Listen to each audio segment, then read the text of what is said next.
अला मोहम्मद व आले मोहम्मद। औज़ु बिल्लाहि मिनश शैतानिर रजीम। बिस्मिल्लाहिर रहमानिर रहीम। अल्हम्दुलिल्लाहि रब्बिल आलमीन। अस्सलातु वस्सलामु अला अशरफिल अंबिया वल मुरसलीन। अम्मा बाद। आज 14वां दर्स है ना।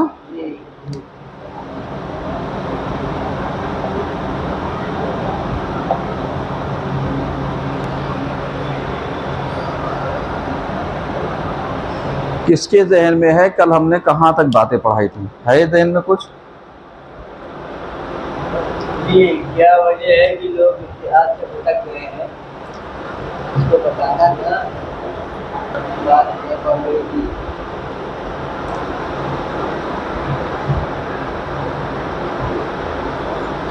देखिए कुछ चीज़ें यानी कल हमने ला करके 2-4 अहादीसों को पेश किया था कि तकलीद क्यों ज़रूरी है।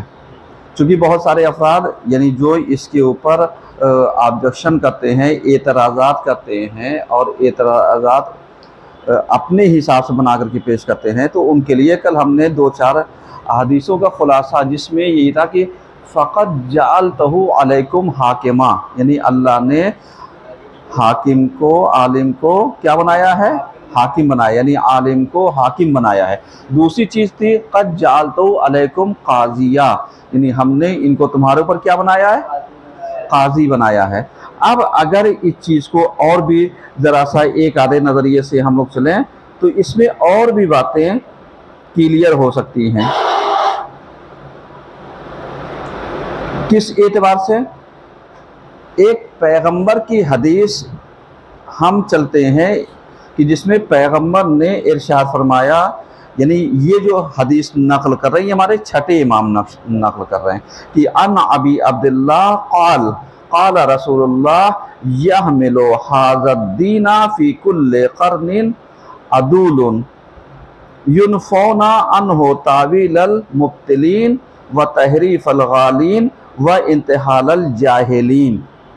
यानी अब ये जो हदीस है ये पैगंबर की हदीस है जिसे हमारे छठे इमाम ने नकल किया है। और इसका लब्बुल बाब आप जानते क्या है? यानी इमाम फरमाते हैं कि हर दौर और हर ज़माने में कुछ आदिल फ़ुक़हा, कुछ, सब नहीं, कुछ यानी होंगे फ़ुक़हा कौन से? जामिउ शराइत, यानी जिनके अंदर शर्तें पाई जाती होंगे। कुछ होंगे जो गलत तफसीर और तावील करने वाले, यानी अब उलमा यानी पैगंबर की एक हदीस और आगे हम चलते हैं।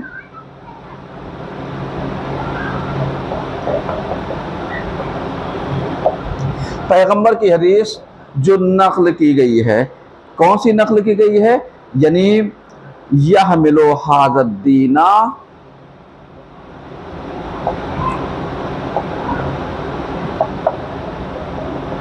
इला आखिर, यानी यहाँ पर किस चीज़ को बयान किया गया है? यानी दीन हमल किया जाएगा, दीन बचाया जाएगा, दीन नाफिज किया जाएगा, दीन फैलाया जाएगा। ये सब इसी हमल के माने में आएंगे। यानी जो हम इसको बताना चाहते हैं वो यही फ़ी कुल्ले क़र्निन, यानी हर ज़माने में, हर सदी, कर्न कहते हैं सदी को। यानी अब यहाँ पे हमने इबारत छोड़ी, हर सदी में क्या होंगे? उलमा आदिल होंगे, यानी अदूलुन, अदूल के कई माने हैं। अगर आप इस चीज़ को देखिए, एक आदिल के माने में आता है, एक उदूल अगर ये कहलाया जाता, उदूल, यहाँ पर अदूल है। उदूल होता है क्योंकि जहाँ पर, इधर देखिए, जहाँ पर, इधर तशरीफ ले आइए, अरे मेरे अजीज आ जाइए, आइए, हम भी आपके रूबरू चेहरे की ज़ियारत करते रहेंगे, ज़रा सा हमें तक़वियत मिलती रहेगी आपके ख्यालों से। समझ रहे हैं? आप हाजी साहब हैं, समझ रहे हैं? बहरहाल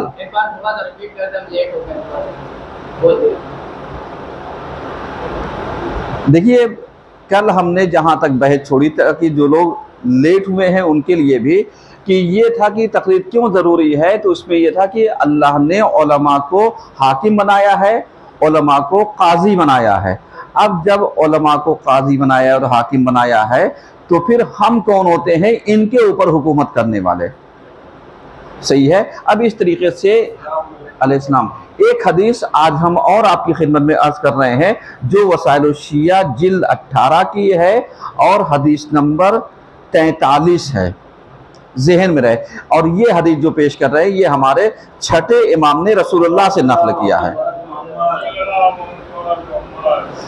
छठे इमाम से रसूलुल्लाह ने नकल किया है, यानी जो हमारे छठे इमाम ने बयान किया है वो किससे? रसूलुल्लाह की अहादीस। यानी चूँकि बहुत सारी चीज़ें पैगंबर के ज़माने से लेकर छठे इमाम का ज़माना 100 साल तक का अगर देखा जाए तो मने हदीस रहा। तो छठे इमाम के पास एक ही रास्ता ये था कि आप क्या करते, आप हर बात को काला रसूलुल्लाह से नकल करते, आप हर बात को काला रसूलुल्लाह से। अब जो रसूलुल्लाह से नकल हदीस की है छठे इमाम ने, वो जानते क्या है? वो यही कि यहमिलु हाज़द्दीन फी कुल्ले क़र्निन अदूलुन, यानी हर ज़माने में दीन चलाया जाएगा, फैलाया जाएगा, बचाया जाएगा, नाफिज किया जाएगा। यानी ये सब हम अल्फाज के तर्जुमे कर रहे हैं ताकि आप मफहूम तक पहुँचिए। क़र्निन अदूलुन, कुछ आदिल होंगे। अब जिन हदीसों पर एराब नहीं लगा होता, अगर अदूल की जगह हमने उदूल पढ़ दिया, समझिए मेरी बात, जहां से गुमराही के रास्ते वो होते हैं, अगर अदूल की जगह उदूल पढ़ दिया तो उदूल का मतलब फिराने वाला, पलटा देने वाला, गुमराह कर देने वाला, इनहराब पैदा कर देने वाला। अब आप जरा सा बताइए, जिन इबारतों पर अगर एराब नहीं लगा होगा तो हम क्या पढ़ेंगे? अदूल को उदूल कर दिया तो कितना तर्जुमे में फासला हो गया। अदूल यानी आदिल, अदल की जमा है, आदिल से आया। और अगर उदूल तो उदूल अनिल हक, उदूल अनिल इला आखिर, यानी इनहराफ करने वाला, गुमराह करने वाला। समझ रहे हैं? तो अब एक जबर से कितना फर्क हो गया। अब उस जमाने में जब एराब लगा नहीं होगा, हम जैसे इंसान जो अरब में नहीं गए, जिनकी जबान अरबी नहीं है, जिस पर एराब भी नहीं है, एराब का मतलब जे जबर पेश वगैरह भी नहीं लगा हुआ है। अब अगर ये माने की डिक्शनरी में चले जाए तो कहेंगे साहब पैगंबर ने यही तो कहा था कि या मिलो हाज़ा दीन, किससे? दीन जो चलाया जाएगा, बचाया जाएगा, फी कुल्ले क़र्निन उदूलुन। ऐसे उलमा के जरिए कि जो हक से मुनहरिफ करने वाले होंगे, कहेंगे वाह, अब जो हक से मुनहरिफ करेगा हमें ऐसे उलमा को मानना ही नहीं है। तो अब बताइए जरा से ज़ेर और ज़बर में कितना फर्क हो गया। समझ में आ रहा है? समझ में आ रहा है? नहीं आ रहा है? अदूल और उदूल में बहुत फर्क हो गया। तो अब यहां पर क्या होगा? फिर क़र्ने अदूलुन युनफौना अनहो तावीलल मुब्तिलीन, यानी ये जो उलमाए हक होंगे पैगंबर की ज़बानी, उलमाए हक व आदिल, इनकी जो जिम्मेदारी होगी पैगंबर की ज़बानी, 3 जिम्मेदारियां आई हैं, 3 जिम्मेदारियां आयद हुई हैं। वो कौन सी? तावीलल मुब्तिलीन,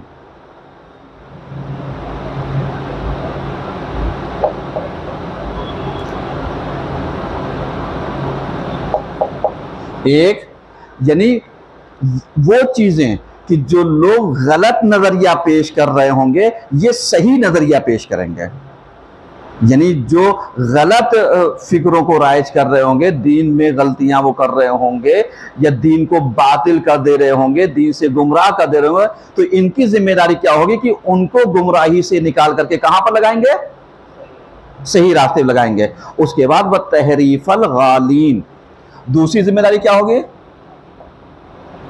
तहरीफल गालीन, यानी उन लोगों की कि जो गुलू करने वाले होंगे, जिन्होंने अली को खुदा बना दिया। सही है?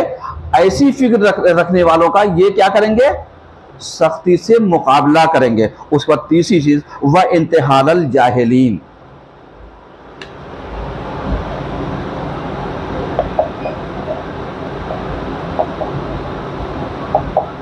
इंतहाल जाहिलीन। तो अब ये जो पैगंबर की ज़बानी उलमाए हक क्या करेंगे, या मिलो हाज़ा दीन, सही है, किनसे चलेगा, अदूलुन युनफौना,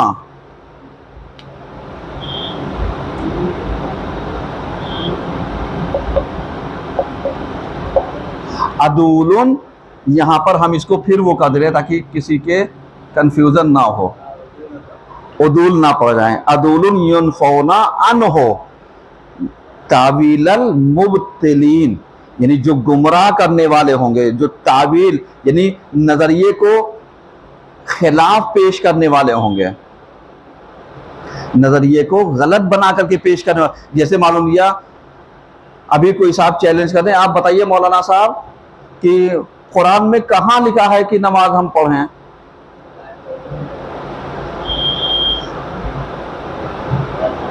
पढ़ने का हुक्म कहीं नहीं आया है, किस चीज का आया है, कायम करने का। अब अगर किसी को कायम का मतलब ही ना पता हो तो उसे क्या पता चलेगा। अगर यही होता तो आप बताइए कद कामतिस सलात में हम क्या कहते हैं, नमाज कायम हो गई या कायम हो रही है,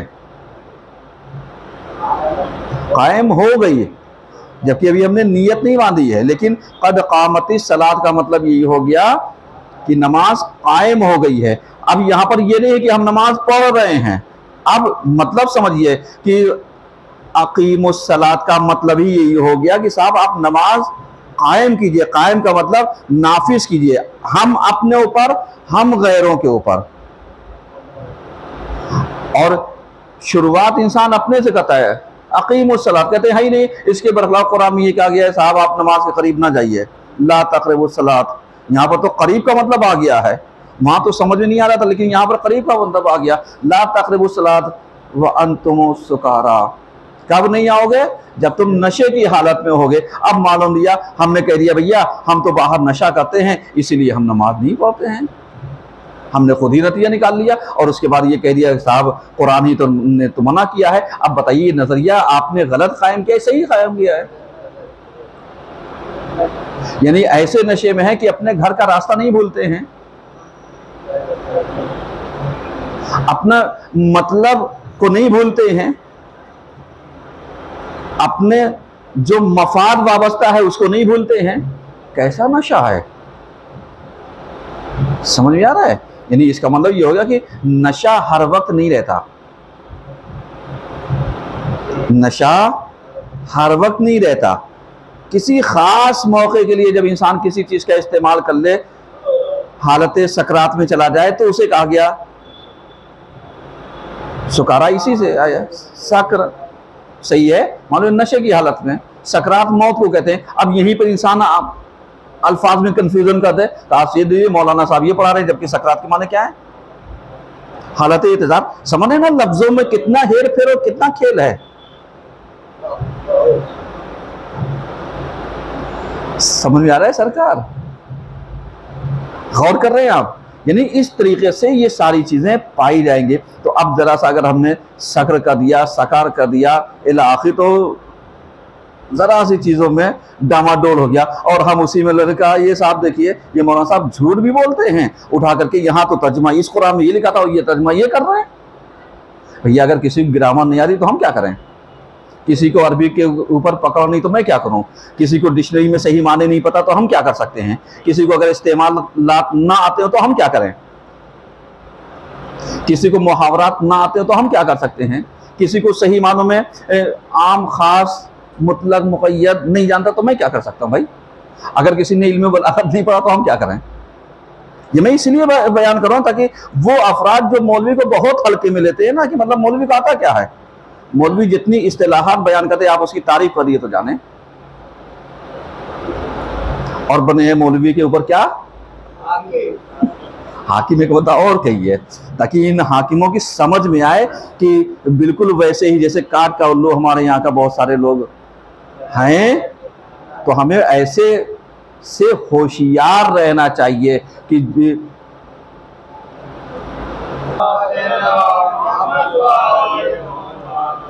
तो जो चीज़ हम अर्ज कर रहे थे वो क्या थी, वो यही थी कि अगर हम बलागत की इस्तिलाहात को कुछ वो कर दे तो इंसान कितना जानता है, और मौलवी के ऊपर क्या बनना चाहता है, हाकिम बनना चाहता है। अब आप ज़रा सा गौर कीजिए कि यहाँ पर पैगंबर की हदीस जो थी वो तावीलल मुब्तिलीन, आज हमारे ऊपर बहुत सारे लोग इतराज़ करते हैं, साहब ये जो दर्स उस पढ़ा रहे हैं इससे कोई फ़ायदा वायदा नहीं है।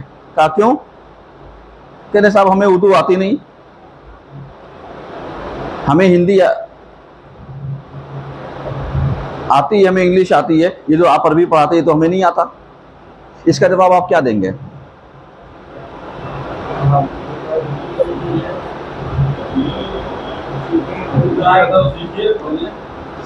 इसका जवाब यही है कि हम बच्चे को कब भेजते हैं स्कूल, जब उसे आता है या जब नहीं आता है। तो इसका मतलब ये है कि जो लोग नहीं आना चाहते हैं उनको आता है इसीलिए नहीं आना चाहते। सही है ना, है या नहीं है? है। फिर उसके बाद हम शिया अयान हैदर कर रहे हैं, मैं नगजी जवाब दे रहा हूं ताकि वो अफरार की जो आ नहीं रहे लेकिन मेरी बातें सुन रहे हैं उनको पता होना चाहिए कि हाजिर होकर के सामने से उस्ताद की बातें सुनना और एतराज़ करना ये अहमियत रखता है। अगर सब ऐसे ही पढ़ लेते तो आज स्कूल कॉलेज सब बंद हो चुके होते, अपने से सब पढ़ लेते, अपने से सब डिग्री होल्डर हो जाते। समझ में आ रहा है? तो जहां पर मैं सवाल करता हूं, बड़े से बड़े और छोटे छोटे आलिम को बुला लीजिए मजलिस हुसैन में, वहां बुलाने के बाद वो कौन सी जबान पढ़ता है, कौन सी चीजें वो बताता है? क्या आप पढ़े होते हैं? फिर आपकी समझ में कैसे आता है? तब तो आप कहते हैं वो यूनिवर्सिटी है और ये क्या है भाई। वहां आपको एक मजलिस में 2-4 बातें मिलेंगे, यहां हर 10 में आपको 2-4 बातें मिलेंगे। तो वहां तो समझ आ रहा है, यहां क्यों नहीं आ रहा है?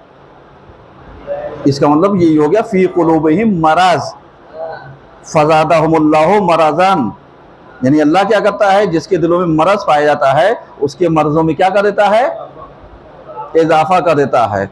अब जब इजाफा कर दिया तो इसका मतलब ये हो गया कि अगर हम वाकई मरजदार हैं कि हमारे अंदर मरज पैदा हो रहा है तो हम क्या कर रहे हैं।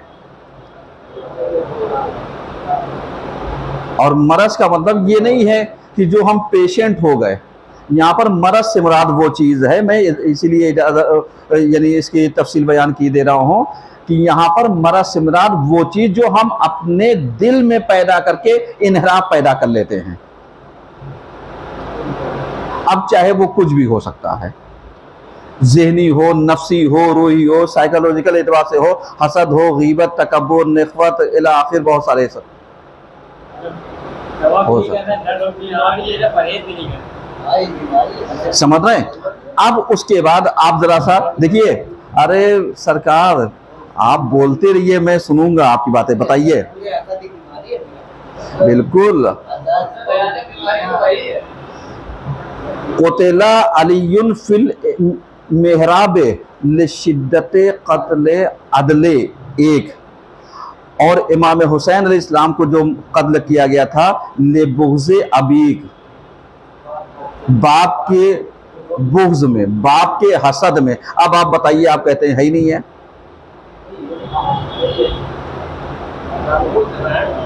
अरे नहीं, हमने वजाहत की ना, आप सरकार सवाल तो कीजिए, मैं जवाब दूंगा, आएगा तब, और नहीं आएगा तो मैं कहूंगा भैया आज नहीं कल दूंगा आपको जवाब। मैं आलिम तो हूं नहीं कि साहब मैं दावा कर लूँ साहब मुझे सब आता है, नहीं, ऐसा नहीं है। आएगा तो बताऊंगा, नहीं आएगा तो कहूंगा कल जवाब दूंगा, देख के बताऊंगा, या नहीं आएगा कहूंगा भैया मादरी। सही है ना, सही है ना? हम आपके सवालों का जवाब कहेंगे मादरी। समझ रहे हैं? अब इसी चीज को जरा सा आप अंदाजा लगाइए, ये 3 चीजें हमने तावीलल मुब्तिलीन, आप ये रिवायतों को ज़हन में रखिएगा। तावीलल मुब्तिलीन का मतलब हमने क्या बताया था, जो बहकाने वाले हैं।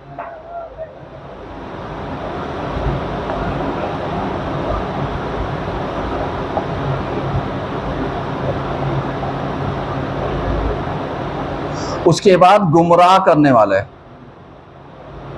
यानी अब अगर आप इस चीज को गौर कीजिए तो यहां पर तावील अल मुब्तिलीन पे ये देखिए, बहकाने वाले, मैं बोल रहा हूं आप उससे लिखिएगा, इनराब पैदा करने वाले, गुमराह करने वाले। जो उलमाए हक होंगे, आदिल उलमा होंगे, ये इसी का डट के मुकाबला करेंगे। यानी जो गलत फिक्रें हैं, जो इनहराब पाया जाता है, जो बहकाया जाता है, वो उसको क्लियर करना चाहेंगे, और यही पहचान है अगर देखा जाए। क्योंकि उलमाए हक की जिम्मेदारी क्या होगी, जो बातिल हैं उनको क्या कर दो, क्लियर कर दो, ताकि उनकी दलीलें बुतलान मिल जाए, ताकि वो सही रास्ते पर आ जाए। अब अगर ये ना दलील चाहना चाहें, ना ये इल्म हासिल करना चाहे, ना आना चाहे, तो फिर समझ जाइए फी कुलूबिहिम मरज। समझ रहे हैं? अब उसके बाद दूसरी कंडीशन जो पैगंबर ने फरमाई, कौन सी? तहरीफल गालीन। गाली हमने बताया कौन लोग? नुसैरी वगैरह, हद से ज्यादा बढ़ाने वाले, क्योंकि इन्होंने बहुत सारी चीजें इनहराब पैदा की है। तो यहां पर गालीन आकर के दो किस्मों में हो जाएंगे, एक वो जैसे नुसैरी, और दूसरे इसराइलियात, जिन्होंने हदीसों में क्या किया, खुद बुद कर दिया, काट छाट कर दी, कहीं का कहीं टुकड़ा लगा दिया, कहीं का कहीं टुकड़ा लगा दिया। इसीलिए आप मुसलमानों की अगर किताबों को उठा करके देखिए, जो इनके यहाँ मोतबर किताबें पाई जाती हैं, कितनी? 9 किताबें हैं, कुतुबे तिस्आ, 9 किताबें मोतबर हैं जो पाई जाती है। और शोहरत कितनी रखती है? सही मुस्लिम, सही फला, सही तिरमिज़ी, ये फला दिमाग। लेकिन आप उठाइए तो 9 किताबें हैं जिसके ऊपर ये पूरा वो करते हैं। और उसको उठा करके अगर आप पैगंबर की रिवायतों को ढूंढना चाहें तो एक टुकड़ा यहां पर मिलेगा, दूसरा टुकड़ा दूसरी जिल्द में मिलेगा, तीसरा टुकड़ा कहीं और मिलेगा। अब सामने वाला कंफ्यूज हो जाएगा। अब जब सब आप मिलाइएगा, अगर आपका माइंड तेज होगा तो आप सोचिएगा पहला टुकड़ा पहली जिल्द में है, उसके बाद दूसरा टुकड़ा आखिरी जिल्द में है, मालूम लिया तीसरा टुकड़ा बीच का किसी दूसरी जिल्द में है, मालूम लिया कोई मुकद्दम है, कोई मुअख्खर है, कोई ताखिर से है, कोई तावील से है, अव्वल है, आखिर है, आखिर कहीं पर भी मिल सकता है। और उसके बाद वहां पर क्लियर नहीं करेंगे ये किस चीज का है, बस बीच में टुकड़ा नकल कर दिया। उसके बाद उसी से रिलेटेड जो हाशिया लगाएंगे, जैसे हमने एक मिसाल दी थी, कौन सी? अना मदीनतुल इल्म वालियुन बाबुहा व फला जिदारुहा व फला सक़फ़ुहा फला इला आखिर। इसका मतलब क्या हुआ? इसका मतलब ये हो गया वहां पर घटाया नहीं, वहां पर बढ़ा दिया, यानी कई लोगों को शामिल कर दिया, जबकि पैगंबर ने क्या वाकई शामिल किया था? नो। ये इसराइलियात। अब जो उलमाए हक होंगे ये इनका क्या करेंगे?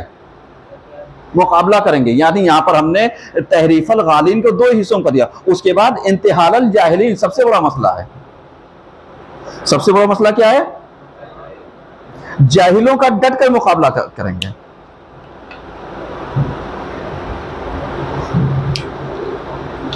समझ में आ रहा है?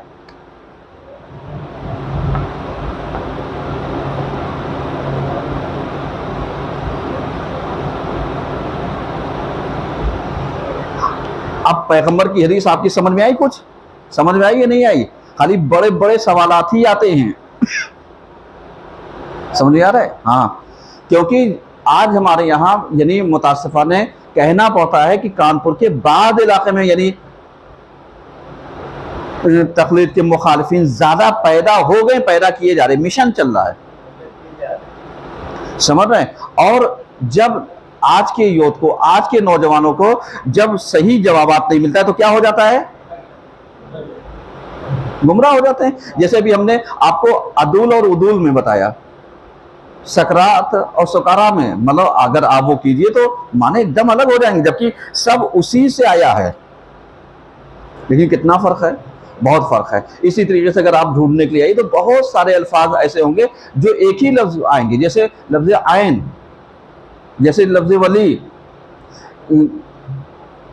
जिससे हम लोग विलायत लेते हैं, कितनों ने कितने माने कर लिए। ताज़ा पैगंबर ने दामाद के माने में लिया। क्या वाकई ये कहते हैं जिसका मैं दामाद उसके लिए भी दामाद हैं? लफ्ज आयन आप उठा करके देखिए, अगर अरबी डिक्शनरी हो तो 70 माने लफ्ज आयन के लिखे हुए हैं। और हम ऐन के माने आँख के, ऐन के माने जासूस के, ऐन के माने घुटने के, ऐन के माने चश्मे के है। हम कौन कौन सी आंखें, और जहां पर लफ्ज ऐन आया वहां पर हमने कहा आंखें हैं। जहां पर, हाँ बिल्कुल, उसके बाद जहां पर ऐन आया वहां पर हमने ऐन से मुराद चश्मा लिया ही नहीं, ऐन से मुराद घुटना लिया ही नहीं, ऐन से मुराद जासूस लिया ही नहीं। समझ आ रहा है? ये सब चीजें क्या होती हैं। अब आइए एक हदीस में और किसकी पेश करना चाहता हूं, इमाम हुसैन अलैहिस्सलाम की, इसमें और क्लियर हो जाएगा। यहां पर देखिए, जैसे इसको हम एक हिस्सा और लेकर के चलते ऊपर इमाम हुसैन अलैहिस्सलाम की हदीस को, यहां पर 3, 4, 5, उसके बाद यहां पर 6 नंबर, यानी इससे पहले बता चुके, ये बताया है। उसके बाद 6 नंबर की हदीस इमाम हुसैन अलैहिस्सलाम की। इमाम हुसैन अलैहिस्सलाम फरमाते हैं मजारियल उमूर वल अहकाम, यानी जो अम्र होगा, अम्र का मतलब क्या होता है, जिम्मेदारी, मैनेजमेंट, सही है। एक होता है मैनेजमेंट, एक होती है मुदीरियत, एडमिनिस्ट्रेशन। आप बताइए मैनेजमेंट और इसमें क्या फर्क है?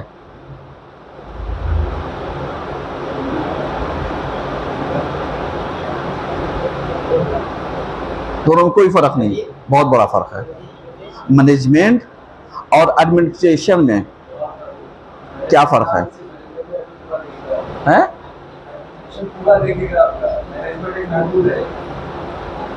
मैनेज, हाँ बताइए। मैनेजमेंट एक पर्टिकुलर किसी संस्था को कंट्रोल करेगा, ठीक है, लेकिन एडमिनिस्ट्रेशन जो है वो कई चीजों को अपने अंडर में करके उसको मैनेज करेगा, ठीक है।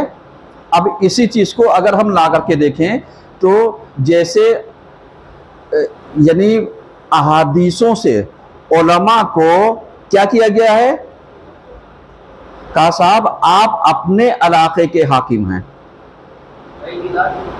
अपने इलाके के हाकिम हैं, सही है। इसको क्या कहा गया, मैनेजमेंट, यानी आप अपने इलाके के। अब कोई अगर इमाम जुमा है तो वो 5.5 किलोमीटर का चौतरफा दायरे का क्या होगा, हाकिम होगा उस इलाके का। अब चाहे तुम मानो या ना मानो। इसके बाद दूसरी चीज, यानी जो हमारा अम्र की जिम्मेदारी है, मजारियल आम उमूर, ये किसका काम हो गया, ये वो हो गया जो मुज्तहिद हो गया, जो मुक़ल्लद हो गया, जो मर्जा हो गया। अब ये एक खास खित्ते के लिए नहीं है, ये पूरी दुनिया के लिए है।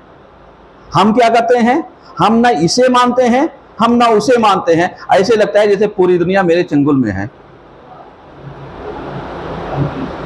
इमाम क्या कहते हैं, यानी इमाम यही कहते हैं कि मजारियल उमूर वल अहकाम,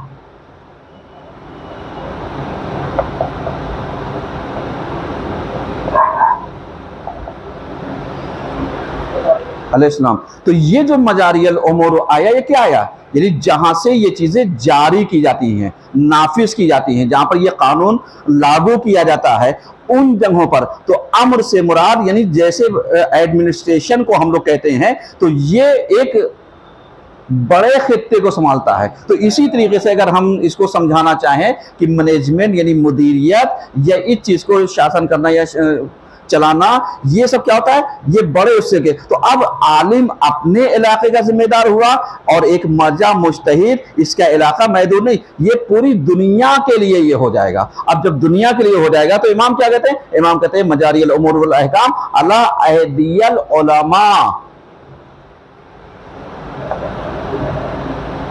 यहां पर क्या होगा, यानी इमाम जो बताना चाहते हैं वो यही कि ये जो अहकाम इनकी तरफ से चलेगा, ये उलमा के हाथों से चलेगा। बताइए इमाम हुसैन साहब ने कब कहा, अपने जमाने में। अइम्मा का जमाना कब तक था, 260 हिजरी तक जो हमारा इमाम मौजूद था, सही है। उसके बाद हमारा इमाम जो गैबत में चला गया। अब जब चला गया तो पैगंबर के इंतकाल के बाद, पैगंबर की वफात के बाद, जो उम्मत मुस्लिमा का जो अइम्मा से राब्ता था वो 250 साल था कुल। 250 साल के बाद आज जो 1444 हिजरी चल रहा है, अब इसमें हम राब्ता क्या डायरेक्ट इमाम से पूछ लेंगे, नहीं। इमाम से डायरेक्ट नहीं पूछ सकते, क्योंकि हमारा इमाम कहां पर है, पर्दे गैब में है। अब हमारे इमाम ने जो बात कही थी कि जिनके अंदर शर्तें पाई जाएंगी, जो शुरूत पर पूरा उतरेगा, वो क्या होगा, अवाम को चाहिए ऐसे शख्स की तकलीद करे।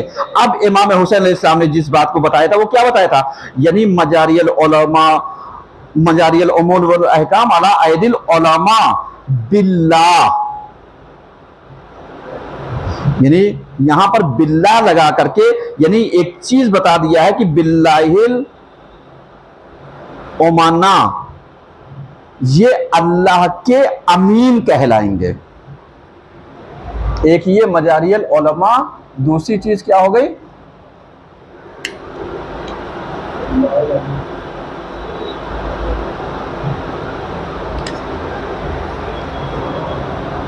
अला आइदियल उलमा एक, फिर उसके बाद बिल्लाहिल उमाना, उमाना यानी ये अल्लाह की तरफ से क्या कहलाएंगे, अमीन कहलाएंगे। किन चीजों पे, अला हलाल ही व हराम।